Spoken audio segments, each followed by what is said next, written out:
Bismillah ar-Rahman ar-Rahim. Just waiting for confirmations that you can all hear me again, inshallah.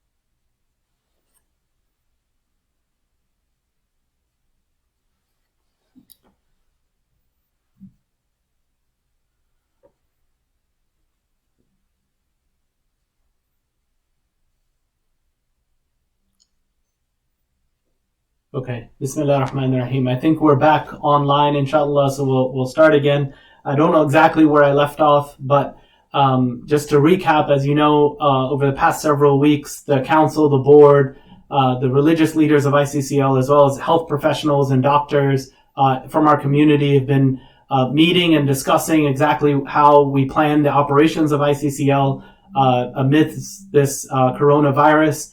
And we've come to that tough decision late last week that the ICCL Masjid will be closed to community members. Please know that we don't take this decision lightly, and that we have assigned a few individuals from the community and from the administration to uphold the rights of the masjid, making sure that the iqama, the adhan, and the salahs are performed in the masjid, as well as the Jumu'ah prayers. We know that this puts us in a situation where many of us are unable to go to the masjid, obviously, for this reason, and so we're bringing ICCL to you. The council has done a great job, mashallah, in setting up this program, as well as others throughout the week, where we can engage with the community virtually and bring ICCL to the comfort of your living room. So tomorrow afternoon, you can obviously listen to the Jumu'ah khutbah on the MixLR website. The link is on our ICCLMD.org website. You can listen to the Jumu'ah khutbah, which starts at 1:30 p.m. Eastern.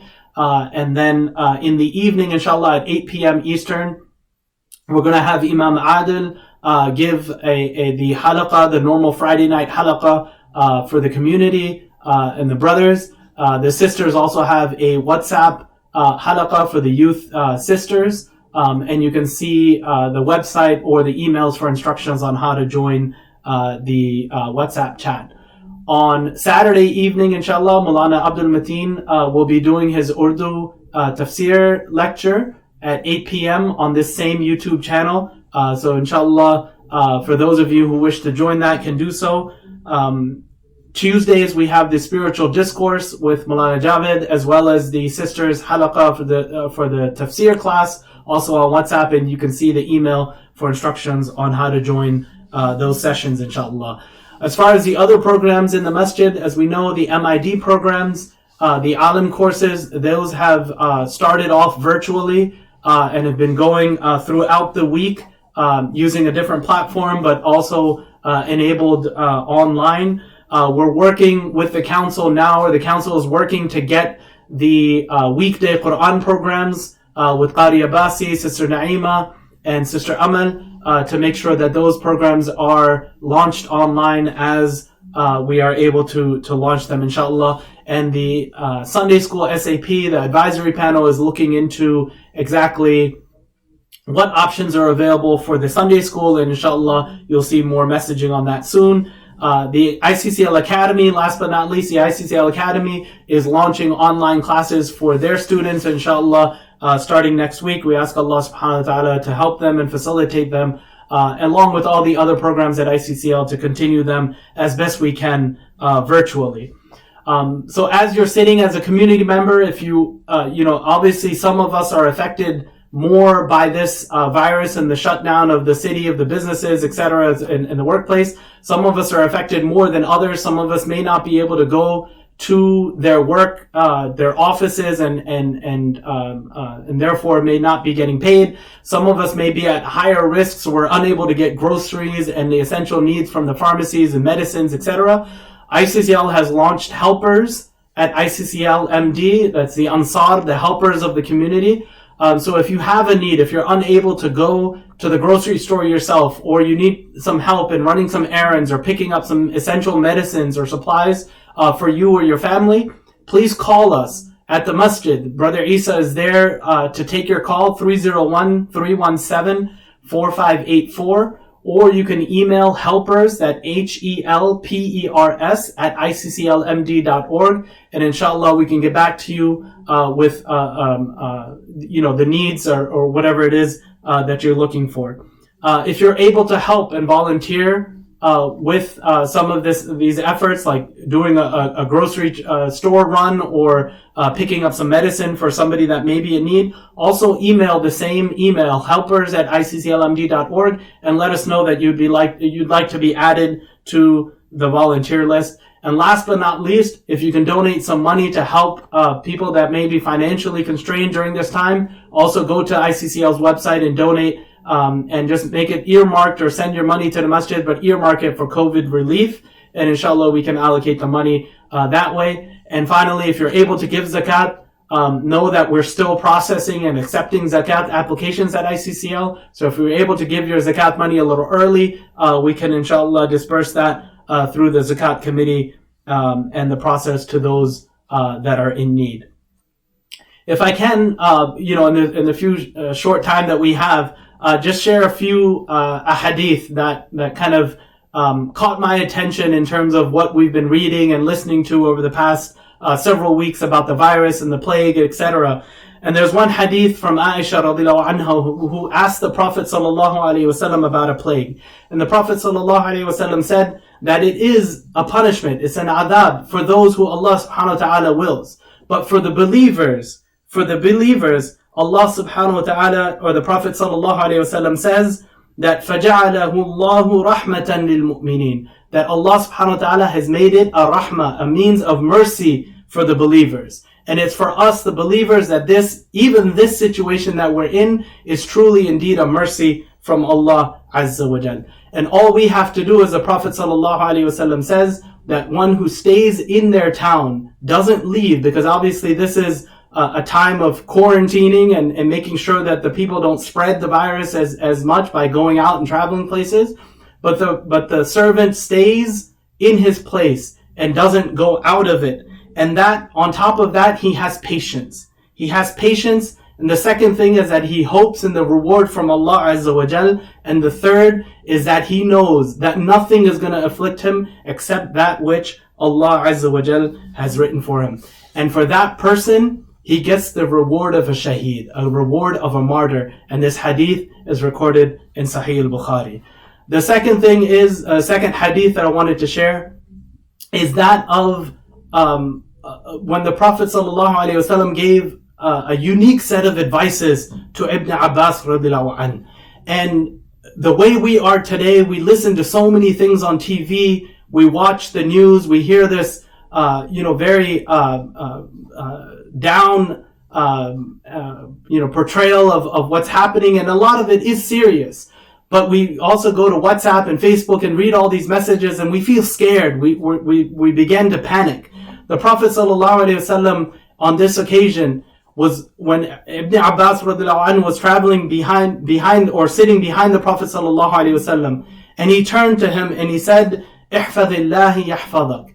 That protect your duty to Allah, guard your duty to Allah, meaning maintain the rights that Allah subhanahu wa ta'ala has ordained upon you, praying, fasting when it comes time to fast, and upholding your rights that Allah has ordained for you, and then Allah subhanahu wa ta'ala will protect you. So that there's nothing to be scared of. As long as you uphold the rights of Allah, Allah subhanahu wa ta'ala will protect you. And if you protect these rights, you'll find Allah subhanahu wa ta'ala in front of you, ready to help. You'll find Him there, subhanahu wa ta'ala. And then when you ask, إِذَا سَأَلْتَ فَاسْأَلِ اللَّهِ, when you ask, you need something, ask Allah subhanahu wa ta'ala for that. Ask Allah subhanahu wa ta'ala for that. وَإِذَا اسْتَعَنْتَ, and if you need some help, ask Allah subhanahu wa ta'ala for that help. And remember that as the hadith continues, that if the entire ummah was to gather to try to benefit you with something, they won't be able to do so except what Allah subhanahu wa ta'ala has written. And if the entire ummah was to try to gather to harm you with something, that they will never be able to do so except what Allah subhanahu wa ta'ala has written. The pens have been lifted and the pages have been dried. And the last hadith that I wanted to share was because we're spending so much time at home, where we can't run all the errands that we wanted to run. We're kind of quarantined and confined to our homes. We find that a lot of us have free time. We have a lot of free time, and the key to this moment is what we do in that free time. Where the Prophet ﷺ says that there are two ni'mas, two blessings that مَغْبُونٌ فِيمَا كَثِيرٌ مِنَ النَّاسِ, that many of mankind, or a lot of people, are kind of oblivious to. They don't take heed of this, or they don't take advantage of those. And those are good health. And I ask Allah subhanahu wa ta'ala to keep us all in the best of health, and then free time. It's like we don't take advantage of our free time.